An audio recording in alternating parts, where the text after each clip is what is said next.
है बगदाद वाले दुल्हा का दरवाजा।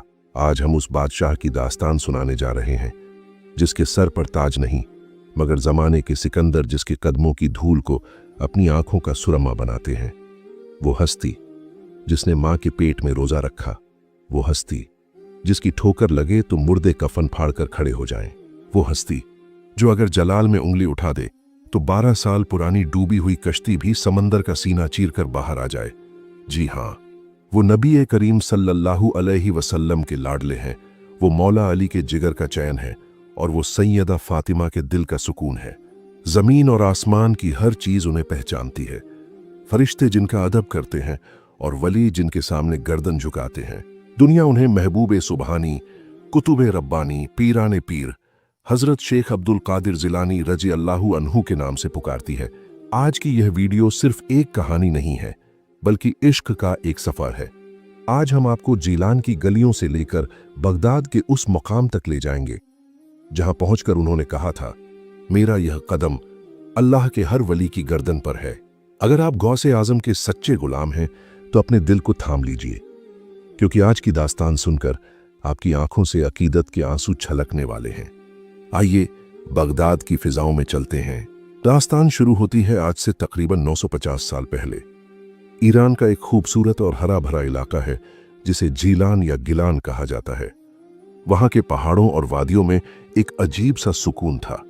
हिजरी साल था 470। जीलान में सैयदों का एक बहुत ही पाक और मुकद्दस घराना आबाद था। इस घर के मुखिया थे हजरत अबू सालेह मूसा जंगी दोस्त रहमतुल्लाह अलैह। आप हजरत इमाम हसन रजी अल्लाहु अन्हु की औलाद में से थे। आप इतने बड़े अल्लाह वाले थे कि लोग कहते थे कि अगर अब्बू सालेह जंगल में चले जाएं तो शेर भी अदब से अपना सर झुका लेते हैं। और घर की मलिका थीं हजरत उम्मुल खैर फातिमा रहमतुल्लाह अलैहा। आप हजरत इमाम हुसैन रजी अल्लाहु अन्हु की औलाद में से थीं, यानी हजरत गौसे आजम नजीब उत्तरफैन सैयद है। बाप की तरफ से हसनी और माँ की तरफ से हुसैनी। रगों में वो खून दौड़ रहा था जिसकी तासीर ही इनकलाब है। जिस रात हजरत गौसे आजम की पैदाइश होने वाली थी, किताब बहजातुल असरार में लिखा है कि वो रात कोई आम रात नहीं थी। जीलान के आसमान पर सितारे आम दिनों से ज्यादा चमक रहे थे। फरिश्तों का नुज़ुल हो रहा था। उस रात हजरत अब्बू सालेह ने ख्वाब में देखा कि नबी करीम सल्लल्लाहु अलैहि वसल्लम तशरीफ लाए हैं और सहाबा किराम साथ हैं। सरकार ने मुस्कुराते हुए फरमाया, है अब्बू सालेह मुबारक हो, अल्लाह ने तुम्हें वो बेटा अता किया है जो मेरा भी लाडला है और अल्लाह का भी महबूब है। उसका मर्तबा औलिया में वही होगा जो मेरा मर्तबा अंबिया में है। सुभान अल्लाह। पैदाइश से पहले ही खुशखबरी मिल चुकी थी। जब आप इस दुनिया में तशरीफ लाए तो आपका चेहरा 14वीं के चांद की तरह चमक रहा था। आपके मासूम चेहरे पर ऐसा जलाल और जमाल था कि देखने वाले की नजर नहीं हटती थी। अल्लाह ने पहले ही दिन यह जाहिर कर दिया कि यह बच्चा दुनिया का पेट भरने नहीं बल्कि रूह की भूख मिटाने आया है। इत्तेफाक देखिए, जिस दिन आपकी पैदाइश हुई वो रमजान उल मुबारक का पहला रोजा था। सुबह हुई, सहरी का वक्त खत्म हुआ। हजरत उम्म उल खैर फातिमा ने नन्हे अब्दुल कादिर को दूध पिलाने की कोशिश की, मगर यह क्या, एक दिन का बच्चा जो भूख से रोता है, उसने अपनी जबान बंद कर ली। मां कोशिश करती रही मगर नन्हे अब्दुल कादिर ने दूध का एक कतरा हलक से नीचे नहीं उतारा। मां घबरा गई कि शायद बच्चा बीमार है, लेकिन जैसे ही सूरज डूबा और मस्जिद से अल्लाहु अकबर की अजान गूंजी, यानी इफ्तार का वक्त हुआ, बच्चे ने फौरन दूध पीना शुरू कर दिया। यह सिलसिला पूरे महीने चला। वो नन्हा सा वली सहरी से लेकर इफ्तार तक दूध नहीं पीता था। यह बात सिर्फ घर तक नहीं रही, यह खबर हवा की तरह पूरे जीलान में फैल गई कि सैयदों के घर एक ऐसा बच्चा आया है जो पालने में भी शरीयत का पाबंद है। अगले साल एक अजीब वाकया हुआ। रमजान के चांद को लेकर लोगों में शक हो गया। आसमान पर घने बादल छाए हुए थे, चांद किसी को नजर नहीं आया। लोग उलझन में थे कि कल ईद मनाएं या रोजा रखें। उलेमा भी फैसला नहीं कर पा रहे थे। तब जीलान के लोग दौड़ते हुए हजरत अब्बू सालेह के घर के बाहर जमा हो गए। उन्होंने हजरत की वालिदा से पूछा, ऐ सैयदा, क्या आज नन्हे अब्दुल कादिर ने दूध पिया? पर्दे के पीछे से आवाज आई, नहीं, आज सुबह से इसने दूध की तरफ देखा भी नहीं है। यह सुनते ही पूरे शहर ने मान लिया कि आज रमजान की 30 तारीख है, और बाद में दूसरे शहरों से गवाही आई कि वाकई उस दिन रोजा था। बचपन से ही अल्लाह ने आपके जरिए हक और बातिल का फैसला करवा दिया था। वक्त गुजरता गया। हजरत गौसे आजम अब थोड़े बड़े हो गए थे, लेकिन आप आम बच्चों जैसे नहीं थे। न शरारत, न खेल कूद, न जिद, हर वक्त खामोश और संजीदा। जब गली मोहल्ले के बच्चे आपको खेलने के लिए आवाज देते तो आप मना कर देते। हजरत गौसे आजम अपनी किताब में खुद एक राज खोलते हैं। आप फरमाते हैं, जब मैं छोटा था और कभी मेरे दिल में ख्याल आता कि मैं भी बच्चों के साथ जाकर खेलूं, तो जैसे ही मैं घर से कदम निकालता मुझे गैब से एक आवाज आती, या मुबारक इलैया इलैया, ऐ मुबारक बच्चे, मेरी तरफ आ, मेरी तरफ आ, तू खेलने के लिए पैदा नहीं हुआ। जब यह आवाज आती तो नन्हे अब्दुल कादिर सहम जाते। आप दौड़कर अपनी मां की गोद में छुप जाते और कहते, अम्मी जान, मुझे कोई बुला रहा है, मुझे डर लग रहा है। मां आपको सीने से लगा लेती और समझ जाती कि यह बच्चा दुनिया के लिए नहीं बल्कि दीन के लिए बना है। एक और वाकया बहुत मशहूर है। एक दिन आप जीलान के खेतों में गए हुए थे। वहां एक बैल खड़ा था। आप उसके करीब गए तो अचानक अल्लाह के हुक्म से उस जानवर ने इंसानी जबान में बात की। उसने मुड़कर आपकी तरफ देखा और कहा, ऐ अब्दुल कादिर, अल्लाह ने तुझे खेती बाड़ी और जानवरों को चराने के लिए पैदा नहीं किया, अपना असली काम पहचान। जानवर की जबान से यह सुनकर आप पर एक अजीब कैफियत तारी हो गई। आप समझ गए कि अब घर छोड़ने का वक्त आ गया है। उम्र 18 साल हो चुकी थी। वालिद का साया सर से उठ चुका था। घर की जिम्मेदारी आपके कंधों पर थी, मगर सीने में इल्म की आग लगी हुई थी। जीलान के मदरसे छोटे पड़ गए थे।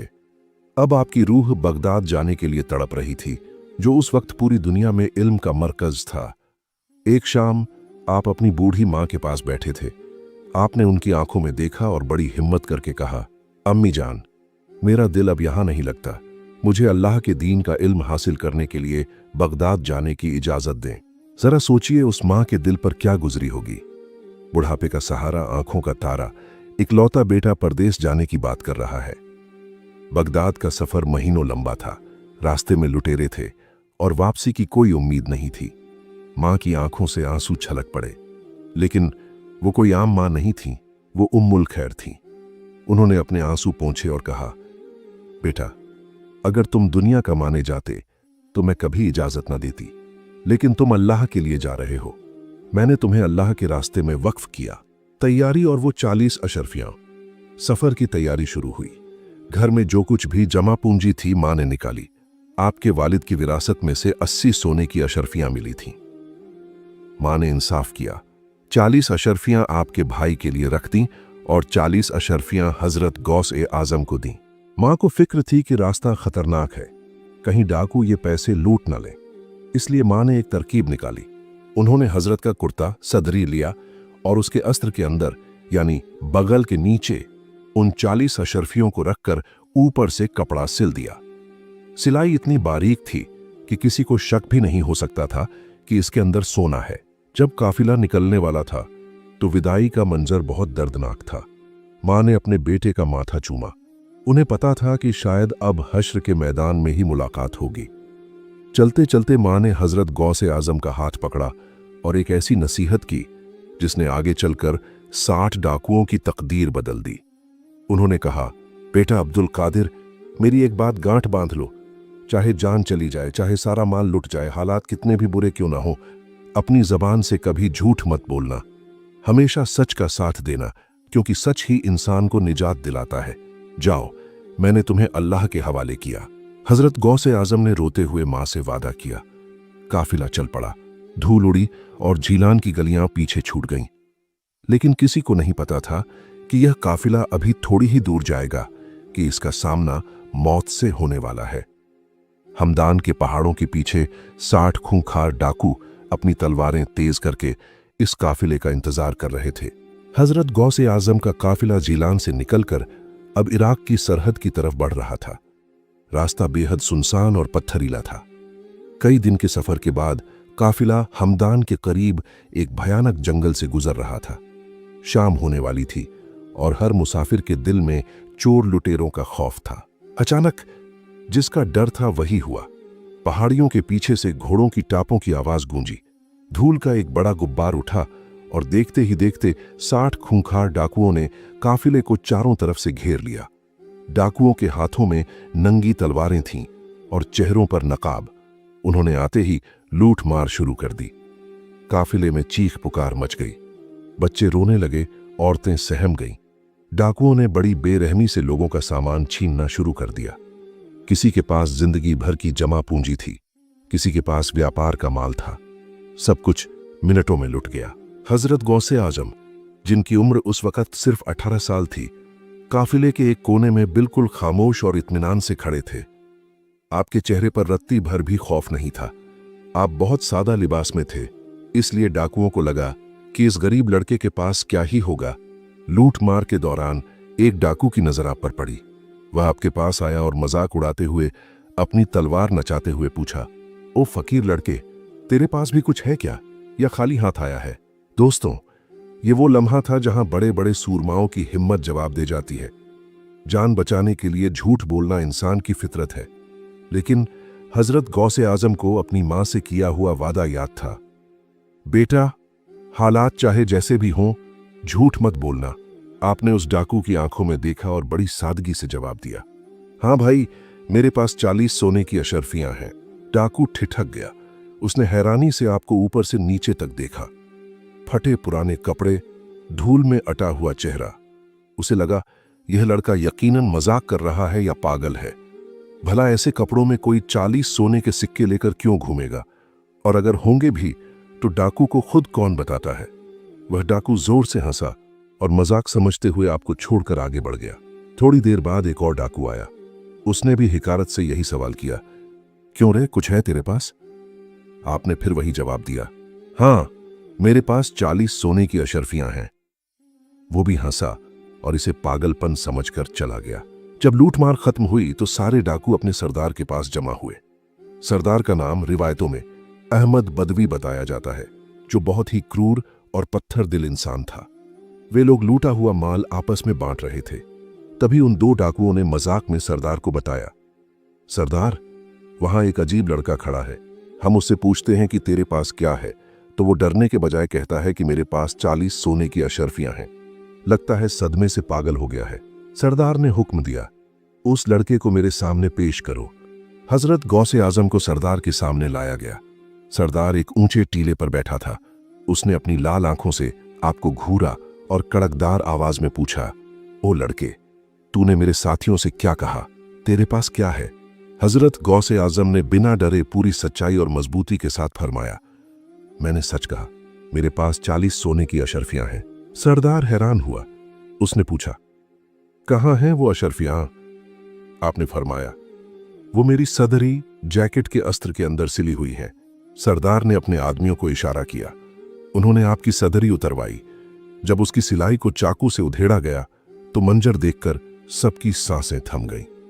जैसे ही सिलाई खुली, सूरज की रोशनी में चमचमाती हुई 40 सोने की अशर्फियां जमीन पर गिर पड़ी। वहां सन्नाटा छा गया। जंगल में खामोशी फैल गई।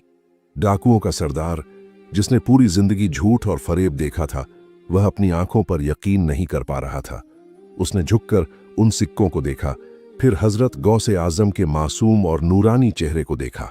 उसने हैरानी और अचरज से पूछा, ऐ नौजवान, तुझे पता था कि हम डाकू हैं? तुझे पता था कि हम यह छीन लेंगे? लोग तो मार खाने के बाद भी पैसा छुपाते हैं, जूतों में रखते हैं। तूने खुद अपनी जबान से यह राज क्यों खोल दिया? अगर तू चुप रहता तो हम तुझे गरीब समझकर छोड़ देते। तूने अपना नुकसान क्यों किया? अब हजरत गौसे आजम ने जो जवाब दिया वो तारीख के पन्नों में सुनहरे हुरूफ से लिखा गया। आपने फरमाया, ऐ सरदार, जब मैं घर से चला था तो मेरी बूढ़ी मां ने मुझसे कुरान पर हाथ रखकर एक वादा लिया था। उन्होंने कहा था, बेटा, हालात चाहे जैसे भी हों, कभी झूठ मत बोलना। ये 40 अशर्फियां तो बहुत मामूली दौलत है। मैं चंद सिक्कों के लिए अपनी मां से किया हुआ वादा कैसे तोड़ सकता हूं? यह सुनना था कि जैसे किसी ने सरदार के दिल पर हथौड़ा मार दिया हो। उसका जमीर, जो बरसों से सोया हुआ था, अचानक जाग उठा। उसकी आंखों से बेख्तियार आंसू बहने लगे। वह अपने तख्त से नीचे उतरा। उसने अपनी तलवार जमीन पर फेंक दी और जोर जोर से रोने लगा। उसने चीख कर कहा, लानत है मुझ पर, 1000 बार लानत है। ये छोटा सा बच्चा अपनी मां के वादे का इतना पक्का है कि डाकुओं के सामने भी सच बोल रहा है। और मैं कितना बदनसीब हूं कि दाढ़ी रखकर, इतना बड़ा होकर बरसों से अपने रब का वादा तोड़ रहा हूं। मैं कयामत के दिन अल्लाह को क्या मुंह दिखाऊंगा। यह कहकर वह खूंखार डाकू हजरत गौसे आजम के कदमों में गिर गया। उसने आपके पैर पकड़ लिए और रोते हुए कहा, ऐ अल्लाह के वली, मुझे माफ कर दो। मैं अपने गुनाहों से तौबा करता हूं। गवाह रहना, आज के बाद मैं कभी लूट मार नहीं करूंगा। अपने सरदार को रोता देख बाकी 60 डाकुओं का दिल भी मोम हो गया। उन्होंने भी अपनी तलवारें तोड़ दी और सब एक साथ कदमों में गिर गए। उन्होंने लूटा हुआ सारा माल, एक एक पैसा काफिले वालों को वापस कर दिया। किताबों में लिखा है कि वो डाकू जो कल तक लोगों का खून बहाते थे, हजरत गौस ए आजम की सोहबत में रहकर बाद में बहुत बड़े वली और आबिद बने। ये हजरत गौस ए आजम का पहला कदम था। आपने अभी बगदाद में इल्म हासिल करना शुरू भी नहीं किया था कि अपनी सच्चाई से 60 गुमराहों को हिदायत का रास्ता दिखा दिया। काफिला आगे बढ़ा और कुछ दिनों बाद आप अपने सपनों के शहर बगदाद पहुंच गए। लेकिन दोस्तों, बगदाद पहुंचना मंजिल नहीं थी, बल्कि यहां से तो असली इम्तिहान शुरू होना था। यहां आपको कोई पहचानने वाला नहीं था, रहने का कोई ठिकाना नहीं था। मां ने जो पैसे दिए थे उनमें से कुछ तो आपने उन डाकुओं को दे दिए थे या अल्लाह की राह में खर्च कर दिए थे। अब जेब खाली थी और पेट भी खाली। हजरत गौसे आजम ने मदरसे में दाखिला तो ले लिया, लेकिन गुजारा करना मुश्किल हो गया। बगदाद में महंगाई बहुत थी। आप फरमाते हैं, बगदाद में मुझ पर ऐसे दिन गुजरे कि कई कई दिन तक मेरे पेट में अनाज का एक दाना नहीं जाता था। भूख की शिद्दत से मेरी कमर झुक गई थी। जब भूख बर्दाश्त से बाहर हो जाती तो आप शर्म की वजह से किसी से मांगते नहीं थे। आप चुपचाप शहर के बाहर दरिया ए दजला के किनारे चले जाते। वहां क्या होता था? वहां बाजार के लोग सब्जियों के सड़े गले पत्ते, खरबूजे के छिलके और कूड़ा फेंक जाते थे। अल्लाहू अकबर! वो शहंशाह जो आज करोड़ों लोगों को लंगर खिलाता है, वो उन दिनों दरिया के किनारे फेंके हुए सब्जियों के पत्ते और छिलके उठाता, उन्हें पानी में धोता और उन्हीं को खाकर अपनी भूख मिटाता। एक बहुत ही दर्दनाक वाकया हजरत खुद बयान करते हैं। एक बार भूख इतनी बढ़ गई कि मुझे लगा अब मेरी जान निकल जाएगी। मैं कई दिनों से भूखा था। मैं एक मस्जिद में गया और एक कोने में जाकर लेट गया। कमजोरी इतनी थी कि मैं हिल भी नहीं पा रहा था। लोग आ जा रहे थे। किसी ने समझा कि यह कोई परदेसी सो रहा है, किसी ने समझा कि शायद इंतकाल कर गया है। तभी वहां एक अजनबी नौजवान आया।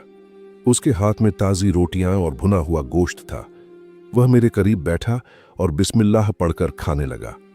हजरत फरमाते हैं, जब वो निवाला तोड़ता तो भूख की वजह से मेरा मुंह भी खुद ब खुद खुल जाता। इंसानी फितरत थी, बर्दाश्त नहीं हो रहा था, लेकिन मैंने अपने नफ्स को रोका। अचानक उस नौजवान की नजर मुझ पर पड़ी। उसने मेरी हालत देखी तो रुक गया। उसने कहा, भाई, आप बहुत भूखे लगते हैं, आइए मेरे साथ खाना खाइए। मैंने मना किया, लेकिन उसने कसम दी। जब मैंने थोड़ा खाना खाया और जान में जान आई तो उसने मुझसे पूछा, आप कहाँ के रहने वाले हैं? मैंने कहा, जीलान का हूं। ये सुनते ही वह चौंक गया। उसने पूछा, क्या आप अब्बू सालेह के बेटे अब्दुल कादिर को जानते हैं? मैंने कहा, मैं ही अब्दुल कादिर हूं। यह सुनना था कि वह नौजवान जोर जोर से रोने लगा। वह मेरे गले लग गया। मैंने पूछा, भाई क्या हुआ, तुम क्यों रो रहे हो? उसने जो बताया उसे सुनकर आपका दिल भर आएगा। उसने कहा, ऐ अब्दुल कादिर, मुझे माफ कर दीजिए, मैं भी जीलान का हूं।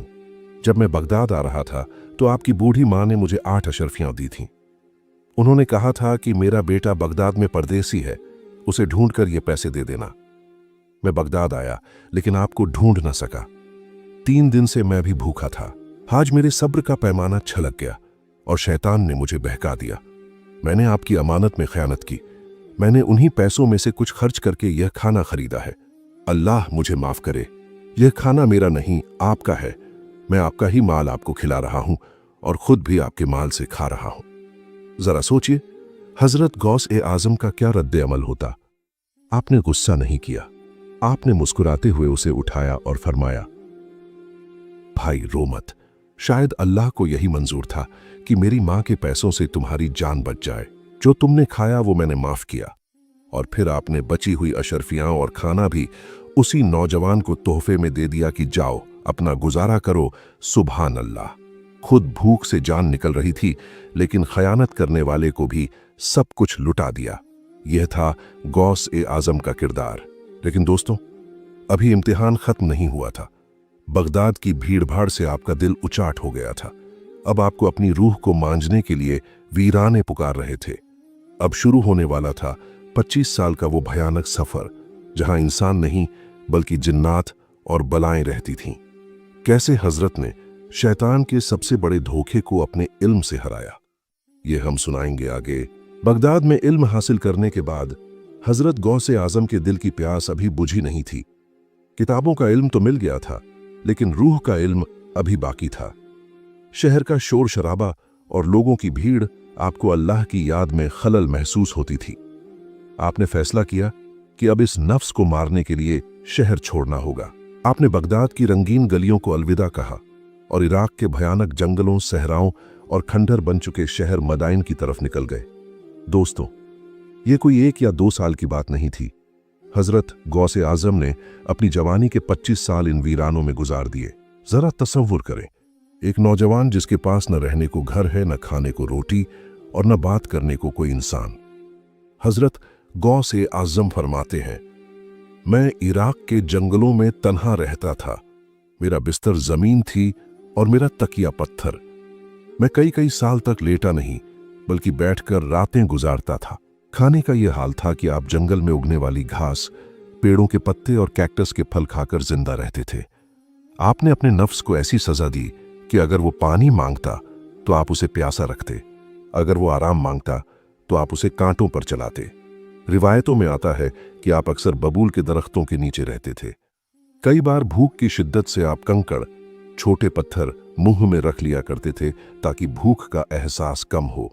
जंगल में सिर्फ भूख और प्यास का इम्तिहान नहीं था, वहां अनदेखी ताकतों का भी डेरा था। हजरत गौसे आजम फरमाते हैं, शुरुआत में जब मैं वीराने में इबादत करता तो शैतान अपनी फौजें लेकर मेरे पास आता। वो भयानक और डरावनी शक्लें बनाकर मुझे डराते। कभी वो आग के गोले मेरी तरफ फेंकते, कभी वो मेरे चारों तरफ चीखते चिल्लाते ताकि मैं डर कर भाग जाऊं या पागल हो जाऊं। लेकिन आप तो शेरे खुदा, हजरत अली के खून थे। आप अपनी जगह से 1 इंच भी नहीं हिलते थे। आप जोर से पढ़ते, ला हौला वला कुव्वता इल्ला बिल्लाह, अल्लाह के सिवा कोई ताकत नहीं। जैसे ही आप यह पढ़ते, वो सारी बलाएं धुआं बनकर गायब हो जाती। आपने अपने डर पर पूरी तरह काबू पा लिया था। अब जंगल के शेर और भेड़िए भी आपके पास आकर बैठते तो आपको डर नहीं लगता था। जब शैतान आपको डराकर नहीं हरा सका तो उसने अपना सबसे खतरनाक हथियार इस्तेमाल किया, धोखा। यह वाकया हर उस शख्स को सुनना चाहिए जो अल्लाह के रास्ते पर है। एक रात आप जंगल में इबादत कर रहे थे। चारों तरफ गहरा अंधेरा था। अचानक आसमान में एक बहुत तेज रोशनी चमकी। वो रोशनी इतनी तेज थी कि पूरा जंगल दिन की तरह चमकने लगा। उस रोशनी के बीच में से एक नूरानी तख्त जाहिर हुआ और उसमें से एक बहुत ही भारी और रोबदार आवाज आई, ए अब्दुल कादिर, मैं तेरा रब हूं। मैंने तेरी 25 साल की इबादत कबूल कर ली। तेरी तपस्या देखकर मैं तुझसे बहुत खुश हूं। जा, आज से मैंने तेरे लिए वो तमाम चीजें हलाल कर दी जो दूसरों पर हराम है। अब तुझे नमाज रोजे की भी जरूरत नहीं, तू अब आजाद है। अल्लाहू अकबर। यह कितना बड़ा फितना था। कोई और आबिद या जाहिद होता तो खुशी से पागल हो जाता कि मुझे खुदा मिल गया, मुझे नमाजों से छुट्टी मिल गई। लेकिन हजरत गौसे आजम के पास सिर्फ इबादत नहीं थी, इल्म भी था। आपने फौरन सोचा, मेरा नबी सल्लल्लाहु अलैहि वसल्लम तो आखिरी सांस तक नमाज पढ़ता रहा, तो अब्दुल कादिर कौन होता है जिसे नमाज माफ हो जाए? और अल्लाह कभी हराम को हलाल नहीं करता। आप समझ गए कि यह रब नहीं, यह शैतान है। आपने अपनी नजर उठाई और पूरे जलाल के साथ फरमाया, जा यहां से ए कमबख्त लईं, और पढ़ा, औजु बिल्लाहि मिनश शैतानिर रजीम। जैसे ही आपने यह कहा, वो नूरानी तख्त गायब हो गया। वो रोशनी अंधेरे में बदल गई और वो आवाज धुएं में तब्दील हो गई। शैतान अपनी असली, काली और डरावनी शक्ल में सामने आया। उसने जाते जाते कहा, अब्दुल कादिर, आज तेरे इल्म ने तुझे बचा लिया, वरना इसी मुकाम पर मैंने 70 बड़े बड़े सूफियों और बुजुर्गों को गुमराह किया है। वो सब इसी धोखे में आ गए कि वो खुदा तक पहुंच गए हैं और इबादत छोड़ बैठे।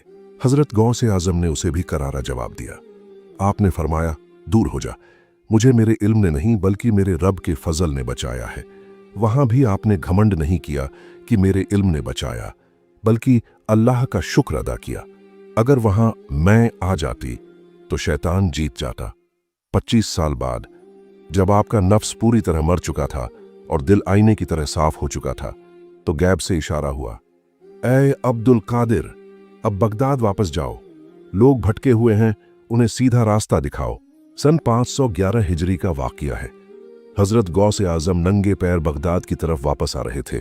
आप अभी शहर के बाहर ही थे कि एक अजीब वाकया पेश आया।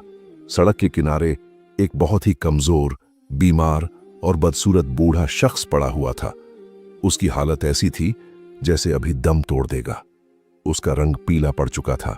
हजरत गौसे आजम उसके करीब से गुजरने लगे तो उस बूढ़े ने बहुत ही दर्दनाक आवाज में पुकारा, ऐ मुसाफिर, जरा इधर आओ, मैं उठ नहीं सकता, खुदा के लिए मुझे सहारा देकर बिठा दो।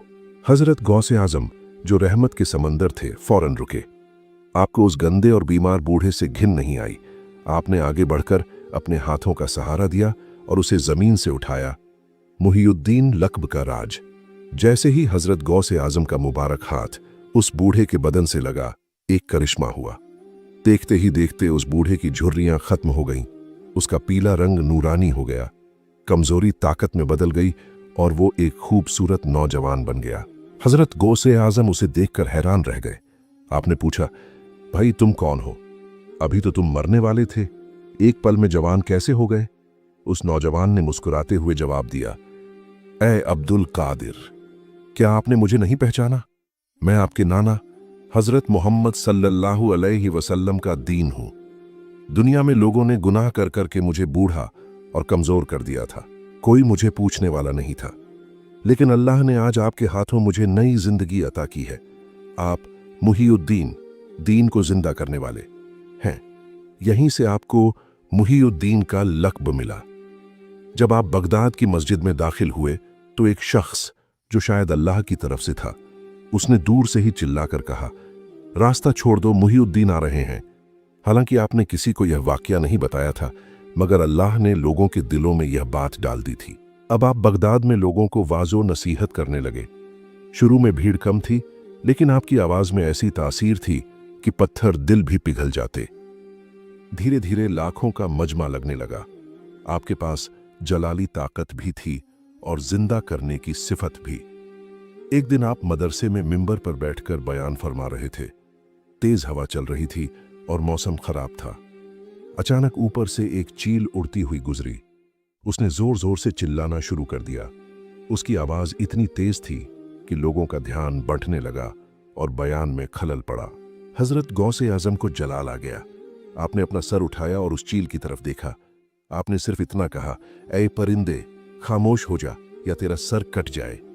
आपकी नजर का पड़ना था कि वो उड़ती हुई चील उसी वक्त हवा में तड़पी और धड़ाम से जमीन पर आ गिरी।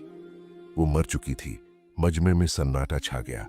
लोग डर गए कि वली की जबान से निकली बात तीर की तरह लगती है। हजरत ने अपनी गुफ्तगू जारी रखी। जब बयान खत्म हुआ तो आप मिंबर से नीचे उतरे। आपने देखा कि वो चील अभी भी जमीन पर मरी पड़ी है। आपको उस बेजुबान जानवर पर तरस आ गया। आप तो रहमदिल भी थे। आपने उस मरी हुई चील को अपने दोनों हाथों में उठाया और बड़े प्यार से फरमाया, कुम बीज़नी, यानी मेरे हुक्म से खड़ी हो जा। यह कहना था कि उस मुर्दा चील में जान आ गई। उसने अपनी आंखें खोलीं, अपने पर फड़फड़ाए और हजरत के हाथों से उड़कर दोबारा आसमान में चली गई। लोग यह मंजर देखकर अल्लाहू अकबर के नारे लगाने लगे। यह पहला मौका था जब बगदाद ने खुली आंखों से देखा कि गौसे आजम की जबान में मौत भी है और जिंदगी भी। अगर वो जलाल से देखें तो जिंदा मर जाए, और अगर प्यार से कह दें तो मुर्दा जिंदा हो जाए। ये वही मकाम है जिसे कुन फयाकुन का मजहर कहते हैं। इसी मकाम पर पहुंचने के बाद हजरत गौसे आजम ने वो ऐतिहासिक काम किए जो आज तक कोई नहीं कर सका। मगर दोस्तों, यह तो एक परिंदा था। असली चमत्कार तो अभी बाकी था। एक कश्ती जो 12 साल पहले समंदर में डूब चुकी थी, जिसके मुसाफिरों का नामो निशान मिट चुका था, उसे वापस कैसे लाया जाए? एक बूढ़ी मां 12 साल से दरिया के किनारे बैठी रो रही थी और उसकी फरियाद अर्श हिला रही थी। आखिर कैसे 12 साल पुराने मुर्दे पानी से बाहर आए? ये रोंगटे खड़े कर देने वाला मंजर हम सुनाएंगे आगे। बगदाद में हजरत गौसे आजम का शोहरा अब आसमान छू रहा था। आपके मदरसे में रोजाना हजारों लोग अपनी परेशानियां लेकर आते और कोई खाली हाथ नहीं जाता था। लेकिन एक दिन एक ऐसा मामला सामने आया जिसने मौत और जिंदगी के तमाम कानूनों को हिलाकर रख दिया। एक दिन आप अपने मदरसे में बैठे लोगों को दीन की बातें बता रहे थे। अचानक भीड़ को चीरती हुई एक बहुत ही बूढ़ी और कमजोर औरत अंदर दाखिल हुई। उसकी कमर झुक चुकी थी, बाल सफेद थे और रो रो कर उसकी आंखों की रोशनी लगभग जा चुकी थी। उसके कपड़ों पर धूल थी और चेहरे पर बरसों का गम।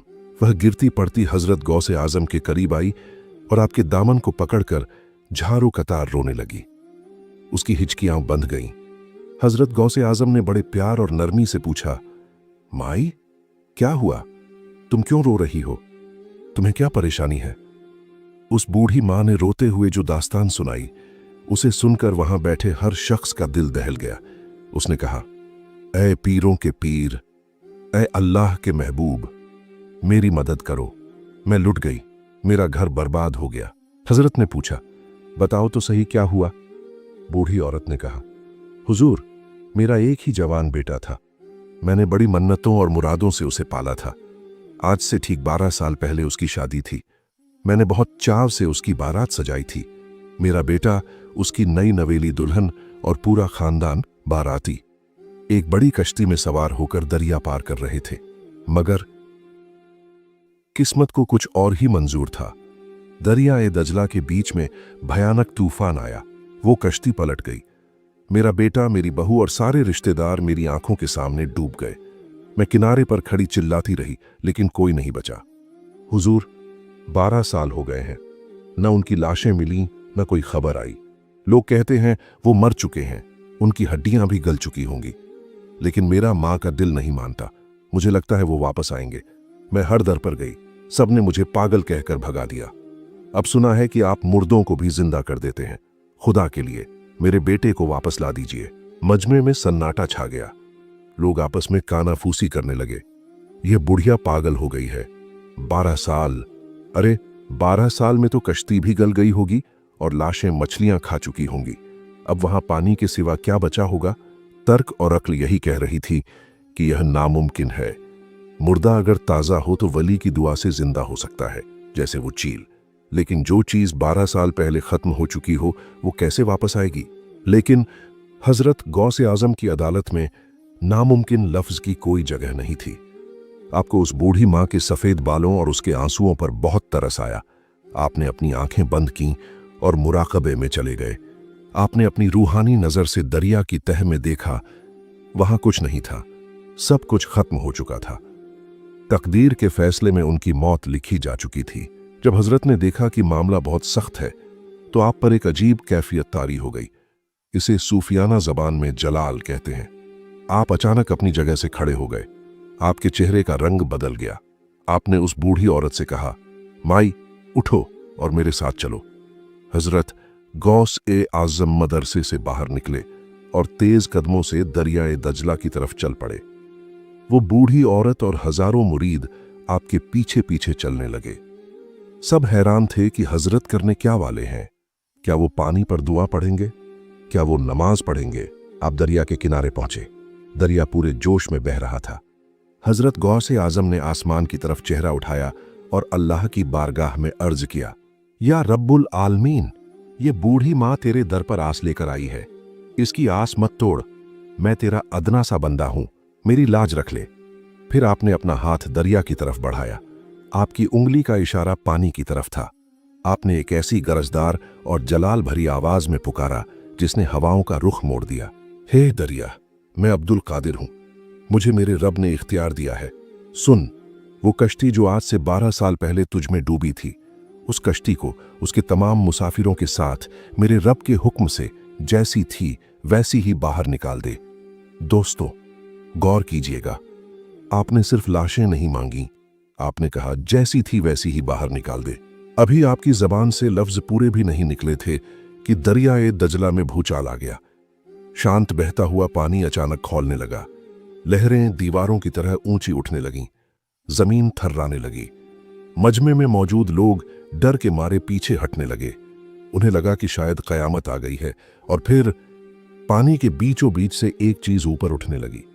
पहले कश्ती का ऊपरी हिस्सा नजर आया, फिर पूरी कश्ती पानी की सतह पर आ गई। लेकिन सबसे ज्यादा हैरत अंगेज मंजर यह नहीं था कि कश्ती ऊपर आई। सबसे ज्यादा रोंगटे खड़े कर देने वाला मंजर यह था कि कश्ती पर बैठे सारे लोग जिंदा थे। दूल्हा अपनी जगह बैठा मुस्कुरा रहा था, दुल्हन अपने लिबास में सजी धजी बैठी थी, बाराती आपस में बातें कर रहे थे, और सबसे बड़ी बात, उनके कपड़ों पर पानी की एक बूंद भी नहीं थी। उनके कपड़े सूखे थे, कश्ती सूखी थी और फूल ताजे थे। ऐसा लग रहा था जैसे 12 साल का वक्त उनके लिए गुजरा ही नहीं। उनके लिए शायद यह एक पल की बात थी कि कश्ती डूबी और हजरत के हुक्म से वापस ऊपर आ गई। यहां दुनिया में 12 साल गुजर गए थे। मां बूढ़ी हो गई थी, लेकिन बेटे की जवानी वैसी ही थी। जैसे ही कश्ती किनारे लगी, दूल्हा दौड़कर नीचे उतरा और अपनी बूढ़ी मां के पैरों में गिर गया। मां ने बेटे को गले लगाया, उसे चूमा और पागलों की तरह रोने लगी। मेरा बेटा आ गया, मेरा लाल आ गया। पूरे बगदाद में कोहराम मच गया। जिसने भी यह मंजर देखा वो हजरत गौसे आज़म के कदमों में गिर गया। लोग चीख चीख कर नारे लगाने लगे, अलमदद या गौसे आज़म दस्तगीर, अलमदद या गौसे आज़म दस्तगीर। दस्तगीर का मतलब जो गिरते हुए का हाथ थाम ले। यही वो वाकया था जिसके बाद आपको दस्तगीर कहा जाने लगा, यानी वो हस्ती जो 12 साल पुराने डूबे हुए नसीब को भी वापस किनारे पर ला सकती है। किताबों में आता है कि जब यह मौजिज़ा हुआ तो इब्लीस बहुत परेशान हो गया। उसने देखा कि हजरत गौसे आज़म की वजह से लोग अल्लाह के इतने करीब हो रहे हैं। उसने अपने चेलों से कहा, इस फकीर को रोको वरना यह पूरी दुनिया को हिदायत दे देगा। लेकिन हजरत गौसे आज़म ने फरमाया, मेरी मिसाल उस सूरज की तरह है जिसे कोई बादल छुपा नहीं सकता। मैं मोहम्मद अरबी सल्लल्लाहु अलैहि वसल्लम का बेटा हूं। मेरे नाना का दीन अब कयामत तक जिंदा रहेगा। दोस्तों, डूबी हुई कश्ती तो वापस आ गई, लेकिन अब हजरत गौसे आज़म उस मुकाम पर पहुंचने वाले थे जहां नबी के बाद कोई और नहीं पहुंचा। अब वो वक्त आने वाला था जब पूरी दुनिया के औलिया अल्लाह का इम्तिहान होने वाला था। बगदाद के भरे दरबार में हजरत ने एक ऐसा ऐलान किया जिसे सुनकर ख्वाजा गरीब नवाज ने भी हिंदुस्तान से अपनी गर्दन झुका दी। आखिर वो कौन सा कदम था जो हर वली की गर्दन पर आया, और जिसने गर्दन नहीं झुकाई उसका क्या अंजाम हुआ? यह रूहानी और ऐतिहासिक मंजर हम सुनाएंगे आगे। डूबी हुई कश्ती को निकालने के मौजूजे के बाद हजरत गौसे आज़म की शोहरत दुनिया के कोने कोने में फैल गई थी। लेकिन अब अल्लाह ताला ज़ाहिरी दुनिया के साथ साथ बातिनी, रूहानी दुनिया में भी आपकी बादशाही का ऐलान करना चाहता था। तारीख थी सन 559 हिजरी। जगह थी बगदाद शरीफ का वह मशहूर मदरसा जहां हजरत बयान फरमाया करते थे। वह दिन कोई आम दिन नहीं था। किताब बहजातुल असरार में आता है कि उस दिन महफिल में इंसानों का तो हुजूम था ही, लेकिन गैब की मखलूक भी हजारों की तादाद में मौजूद थी। जो जिस्मानी तौर पर वहां नहीं आ सके थे, उनकी रूहें वहां हाजिर थीं। यहां तक कि हवा में उड़ने वाले परिंदे भी खामोश होकर बैठ गए थे। फरिश्ते भी सफ़ें बांधकर खड़े थे। ऐसा लग रहा था जैसे कायनात किसी बहुत बड़े हुक्म का इंतजार कर रही है। हजरत गौस ए आज़म मिंबर पर तशरीफ लाए। आप बयान फरमा रहे थे। आपके चेहरे पर अनवार की बारिश हो रही थी। अचानक बयान के दौरान आप पर एक अजीब रूहानी कैफियत तारी हुई। आप खामोश हो गए। महफिल में सन्नाटा छा गया। सुई गिरने की भी आवाज नहीं आ रही थी। तभी अल्लाह रब्बुल इज्जत की तरफ से आपके दिल पर इल्हाम हुआ कि ए अब्दुल कादिर, आज अपनी विलायत का ऐलान कर दो। आज बता दो कि मेरे दरबार में तुम्हारा क्या मकाम है। यह हुक्म मिलते ही हजरत गौसे आज़म ने अपनी नूरानी आंखें उठाईं। आपकी आवाज में बादलों जैसी गरज और समंदर जैसी गहराई थी। आपने भरे मजमे में वो ऐतिहासिक जुमला इरशाद फरमाया, कदमी हाजिही अला रकबती कुल्ली वलियुल्लाह। तर्जुमा, मेरा यह कदम अल्लाह के हर वली की गर्दन पर है। गर्दनें झुक गईं। अल्लाहु अकबर। यह जुमला महज अल्फाज नहीं थे, यह अल्लाह का फैसला था। जैसे ही यह आवाज फिजा में गूंजी, एक हैरत अंगेज मंजर देखने को मिला। बगदाद के उस मदरसे में मौजूद हजारों औलिया अल्लाह ने यक बियक एक साथ अपनी गर्दनें झुका दी बड़े बड़े बुजुर्ग जिनकी सफेद दाढ़ियां थीं, जो खुद अपने वक्त के कुतुब थे, उन्होंने अपनी पगड़ियां उतार कर रख दी और जमीन पर माथा टेक दिया। सबने एक आवाज में कहा, सदकत्ता व हक़क्का या सैयदी। आपने सच कहा और हक कहा, ऐ मेरे आका। हजरत शेख अली बिन हेती रहमतुल्लाह अलैहि जो वहां मौजूद थे, वो तो हजरत गौसे आजम के कदमों में लिपट गए और आपके मुबारक कदम को पकड़कर अपनी गर्दन पर रख लिया। दोस्तों, ये आवाज सिर्फ उस मदरसे तक महदूद नहीं रही। अल्लाह ने इस आवाज को पूरी दुनिया में सुना दिया।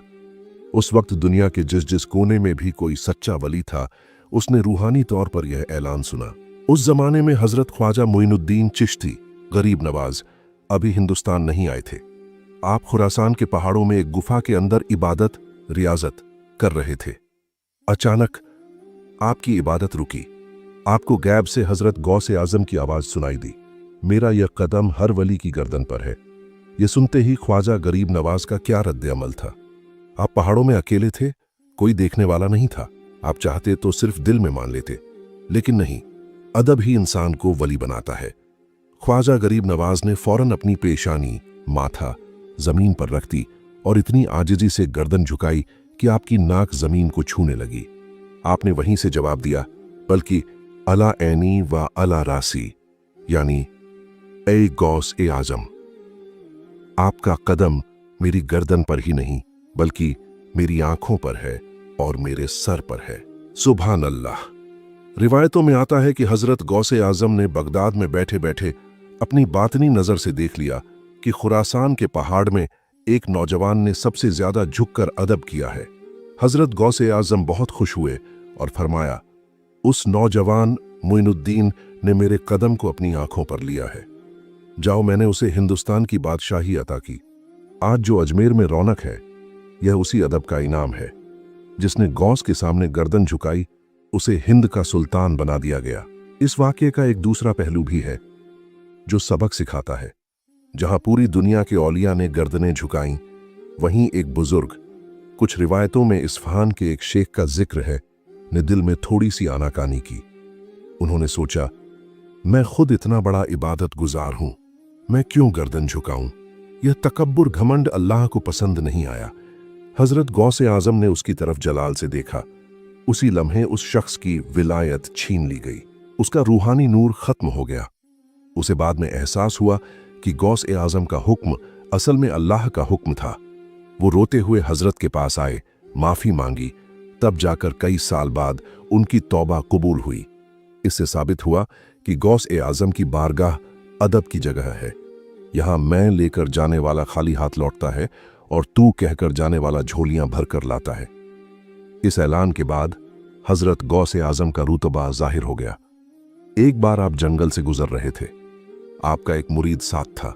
अचानक झाड़ियों से एक बहुत बड़ा बब्बर शेर दहाड़ता हुआ निकला। मुरीद डर के मारे कांपने लगा। हजरत गौसे आजम मुस्कुराए, आप अपनी जगह रुके रहे। वह शेर आपके करीब आया। मुरीद ने अपनी आंखें बंद कर लीं कि अब तो मौत पक्की है, मगर जब आंखें खोलीं तो देखा कि वह शेर हजरत के कदमों में बिल्ली की तरह लौट रहा है और अपनी जबान से आपके दामन को चूम रहा है। हजरत ने उसके सर पर हाथ फेरा और कहा, जाओ। वह शेर सर झुकाकर वापस चला गया। मुरीद ने पूछा, हुजूर, यह क्या था? हजरत ने फरमाया, जो अल्लाह के हुक्म के आगे अपनी गर्दन झुका देता है, अल्लाह पूरी कायनात को उसके आगे झुका देता है। दोस्तों, हजरत गौसे आजम ने पूरी जिंदगी दीन को जिंदा किया, भटकों को राह दिखाई और गरीबों की मदद की। लेकिन हर जानदार को मौत का मजा चखना है। नबी हो या वली, सबको इस दुनिया से जाना है। 90 साल की उम्र हो चुकी थी। अब वो घड़ी करीब आ रही थी जिसका हर आशिक को इंतजार होता है, महबूब से मिलने की घड़ी, विसाल। जब मौत के फरिश्ते हजरत इजराइल कमरे में आए तो उन्होंने हजरत गौसे आजम को कैसे सलाम किया, आखिरी वक्त हजरत के लबों पर क्या था और जाते जाते उन्होंने अपने मानने वालों के लिए क्या वसीयत छोड़ी। यह दर्दनाक और रूहानी मंजर जिससे आंखें नम हो जाएंगी, हम सुनाएंगे आगे। जिंदगी के 90 साल गुजर चुके थे। हजरत गौसे आजम ने अपनी पूरी उम्र अल्लाह के दीन को जिंदा करने और भटकों को राह दिखाने में वक्फ कर दी थी। आपने बगदाद की गलियों से लेकर बादशाहों के महलों तक हर जगह हक की आवाज बुलंद की। अब वो वक्त आ गया था जिसका हर वली को इंतजार होता है, यानी दुनिया के कैद खाने से रिहाई और महबूब ए हकीकी अल्लाह से मुलाकात। हिजरी साल था 561। महीना था रब्बी उस्सानी। हजरत गौस ए आजम बीमार हो गए, लेकिन यह बीमारी कोई आम बीमारी नहीं थी। यह तो अल्लाह की तरफ से बुलावा था। आपके जिस्म मुबारक में कमजोरी आ गई थी, लेकिन चेहरे का नूर पहले से भी ज्यादा चमक रहा था। आपके बेटे और मुरीद आपके पास जमा थे। आपके बेटे हजरत शेख अब्दुल वहाब रहमतुल्लाह अलैह आपके सिरहाने बैठे थे। उन्होंने नम आंखों से पूछा, अब्बा जान, आपको जिस्म के किस हिस्से में तकलीफ है? हजरत गौस ए आजम ने अपनी आंखें खोली और एक रूहानी मुस्कुराहट के साथ फरमाया, बेटा, दर्द सिर्फ मेरे जिस्म में है, मेरी रूह में कोई दर्द नहीं। मेरा दिल अपने रब के साथ है और बहुत सुकून में है। मेरे और मेरे रब के बीच अब कोई पर्दा बाकी नहीं रहा। जाते जाते हजरत गौसे आजम ने अपने बेटों और कयामत तक आने वाले अपने गुलामों के लिए एक वसीयत छोड़ी। यह वो निचोड़ है जिस पर आपकी पूरी जिंदगी गुजरी थी। आपने फरमाया, मेरी यह बात गांठ बांध लो, अल्लाह के सिवा किसी से मत डरना और अल्लाह के सिवा किसी से उम्मीद मत रखना। तौहीद, अल्लाह को एक मानना, का दामन कभी मत छोड़ना, गरीबों और यतीमों के सर पर हमेशा हाथ रखना। अगर तुम चाहते हो कि अल्लाह तुम पर रहम करे, तो तुम अल्लाह के बंदों पर रहम करना। कभी हराम लुकमा मत खाना, क्योंकि हराम खाना दिल को मुर्दा कर देता है। और याद रखना, सच बोलना चाहे जान चली जाए। तारीख थी 11 रब्बी उस्सानी, सोमवार की रात। ईशा की नमाज के बाद का वक्त था। कमरे में खामोशी थी, लेकिन माहौल में एक अजीब सी हलचल महसूस हो रही थी। अचानक हजरत गौसे आजम ने अपनी आंखें खोलीं और हवा में किसी को सलाम करना शुरू किया। आप बार बार कह रहे थे, वालेकुमुस्सलाम, वालेकुमुस्सलाम, रहमतुल्लाहि व बरकातहू। बेटों ने हैरानी से पूछा, अब्बा जान, कमरे में तो हमारे सिवा कोई नहीं है, आप किसे सलाम का जवाब दे रहे हैं? हजरत गौसे आजम ने फरमाया, बेटा, तुम नहीं देख सकते, इस वक्त मेरा कमरा अल्लाह के फरिश्तों, नबियों की रूहों और औलिया अल्लाह से भर गया है। वो मुझे लेने आए हैं। जगह तंग हो गई है, थोड़ा अदब करो, पीछे हट जाओ। फिर आप बुदबुदाए, ऐ आने वालों, मैं तुम्हारे साथ नहीं चल सकता जब तक मेरा रब मुझे न बुलाए। फिर वो घड़ी आई जब मलिकुल मौत हजरत इज़राइल अलैहिस्सलाम कमरे में दाखिल हुए। आम इंसानों के पास मौत का फरिश्ता बिना पूछे आता है और जान खींच लेता है, लेकिन यह गौस ए आज़म का दरबार था। रिवायतों में आता है कि हजरत इज़राइल अलैहिस्सलाम ने अदब के साथ सलाम किया और एक लिफाफा पेश किया। उसमें अल्लाह का पैगाम था, या अय्युहत्तुन नफ्सुल मुतमिन्ना इरजी इला रब्बिक, ऐ इत्मीनान वाली रूह, लौटा अपने रब की तरफ, तू उससे राजी, वो तुझसे राजी। हजरत इज़राइल ने अर्ज किया, ऐ अल्लाह के महबूब, आपके रब ने आपको सलाम भेजा है और मुलाकात का शौक जाहिर किया है। अगर आप चाहें तो अभी दुनिया में रहें और अगर चाहें तो चलें, मुझे आपकी इजाजत का इंतजार है। हजरत गौसे आजम ने खुश होकर फरमाया, अब मुझे किसी चीज की ख्वाहिश नहीं, बस अपने रफीक आला से मिलना चाहता हूं। हजरत गौसे आजम ने अपनी मुबारक आंखें बंद कर लीं। आपके लब हिल रहे थे। कमरे में मौजूद हर शख्स की सांसें थमी